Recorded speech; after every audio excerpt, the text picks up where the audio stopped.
M सारा बुंलांदोंमोन दानि एम सारा नैबे दालांनि थाखाय आंखौल' देरहा हो आं माबा मोनसे खालामगोन नोंथांमोननि थाखाय बिथांमोना इलेक्शननि समावल' फैनानै गोदै गोदै बाथ्रा बुंफैयो इलेक्शन बायखांबाथाय जोंखौ नेवसिगारनानै बे गासैबो गावसोर बुंलांनाय बाथ्रा खुलुमबाय लोगोफोर दिनैहाय चिरां डिस्ट्रिक्टआव रौनिखाथानि सिङाव सान्तिपुर एरियायावहाय मोनसे जायगायावहाय दालां बानायनायखौ नोंथांमोना फार्स्टआव नुबाय जानांगौ बे दालांखौ बानायनो थाखाय बिथां रनजित बसुमतारिया जेब्ला इलेक्शन केम्पेइन खालामहैयो अब्लानि समाव बिथाङा रायजो राजानि सिगाङाव माबायदि खोथा बाथ्रा बुंहैदोंमोन जों एसेब्लाबो खोनाबाय दिनैहाय बिथांमोना पावाराव फैनानैबो खोथा बुंनानै खोथा होनानै बिथांमोना मा खालामहैदों खामानिखौ दिनैसिमबो मोजाङै मावफुंना होयिखौ नुनो मोनदों लोगोसे आरो मा बिनो थांदोंमोन बावहाय फैसा एसे दालांखौ फोसाबनो थाखाय बिथांमोना फैसा एसे बिहैदोंमोन थ' बिखौबो दिनैहाय रनजित बसुमतारि मोना बा पावाराव फैनानै खुंथायाव थानानै दिनैसिमबो मावना होनो हायाखै बे बाथ्राखौ बुङोब्ला बिथांमोना जायफ्रा अपोजिशनाव थाग्रा सेंग्राफोर पलिटिक्सखौ जायफ्रा मोजां बुजिया आरो जायफ्रा मोजाङै हमना मोना बिथांमोना मा बुङो 17 बोसोरनि बाथ्राखौ बुङो 17 बोसोरनि सिगाङाव मानो बे दालांखौ मावासै बेखिनि बाथ्राया ओंखारनायखौ नुनो मोनो खिन्थु नै दा जे सोलिदों दा जे नैबे कारेन्ट अबस्थायाव मा सोलिदों जों बेखौसो बुंनांगोन 17 बोसोरनि खोथाखौ जों रायखांबाय थानानै बा बुंखांबाय थानानै लाब गैया 17 बोसोरावबो मावनांगौमोन मावनो हायासै नाथाय बिथांमोननि खोथाखौ लालायना बुंलायबाय थाबाबो जों जानाय नङा खिन्थु रनजित बसुमतारिया खुदनो गावनि खुगाजों बुंथारदोंमोनना आं बे लामाखौ बे दालांखौ आं मावगोन होननानै खिन्थु दिनैसिमबो मावना होनायखौ जों नुनो मोनाखै थ' बिदिब्ला जों बे गामिनि रायजो राजाफ्रा मा खोथा बुंदोंमोन जों बेखौ दान्दिसे खोनासंनानै लालांबावनोसै दानि सोलिफुबाय थानाय सरकारनिसिम आं बेखौनो खावलायनो सानो जाहाथे नैबे जोंनि नांदरबारि गामि आरो महनपुर आरो ओरैजाय फैनाय आमथिखा खैला मैला बिटिनि फाथाबारि बे गासैनिफ्रायबो लानानै नैबे जोंनि बे लामाजोंनो थांलाय फैलाय हाथाय जानाय आरो बेजोंनो जोंनि गोबां फरायसाफोर थांलाय फैलाय खालामबाय थायो जाहाथे बेफोरखौ नोजोर बोनानै दानि सोलिफुबाय थानाय जा सरकारफोर बिसोर अननानै नैबे जोंनि एम सार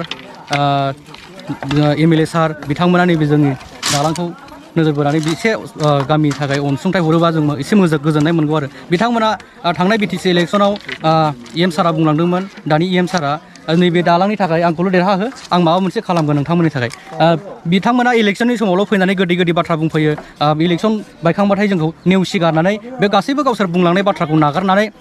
दोनखोमानानै गासैबो माबाखौनो दोनखोमाजोबो आरो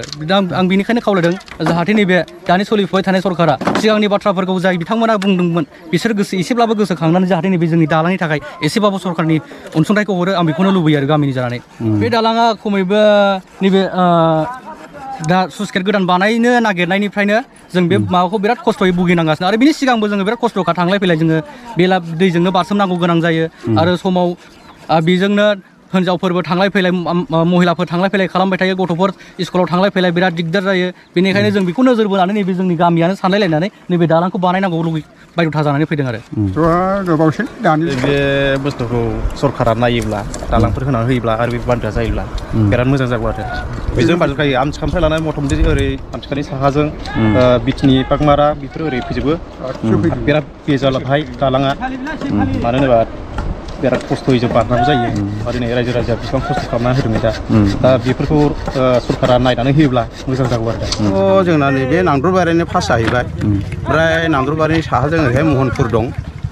महनपुर ओमफ्राय ओरै देवस्रिनिफ्राय लानानै बे लामाजों थाबायो आरोखि ओमफ्राय ओरै फाथाबारि आमथेखा गासिबो फैजोबो खरसाथ' गैयाबाबो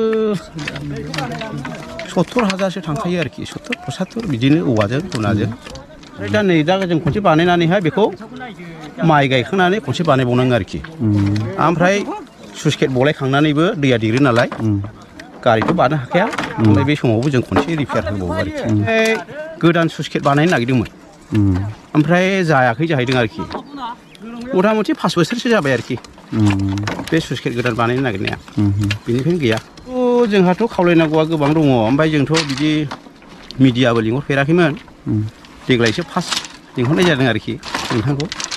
ओमफ्राय जोंहाथ' दा बिथांमोनाथ' पाब्लिकनि सायावनो एसेबाबो अनलायनांगौ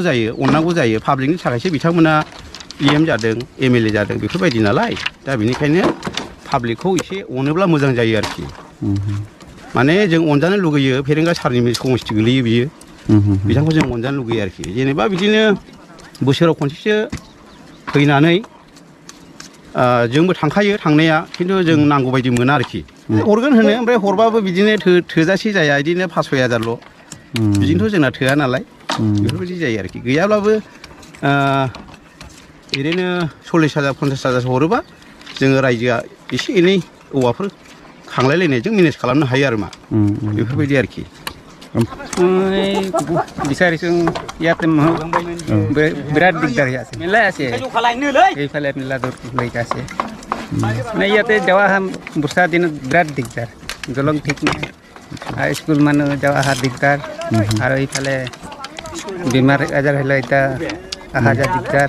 तो लोगोफोर नोंथांमोना हयतोबा बे भिडिअखौ नुबाय जानांगौ दुखुनांथाव लाजिनांथाव बिथां रनजित बसुमतारी बा एक्स एनडिएफ बिनि मा होननानै बुङो बेखौ बिआर फेरेंगा नामा मोजां खिन्थु ओमफ्राय खामानिफोरखौ मालाबाबो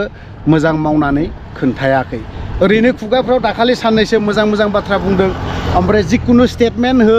जिकुनु प्रेस मिट हो बिथांमोना मा बुङो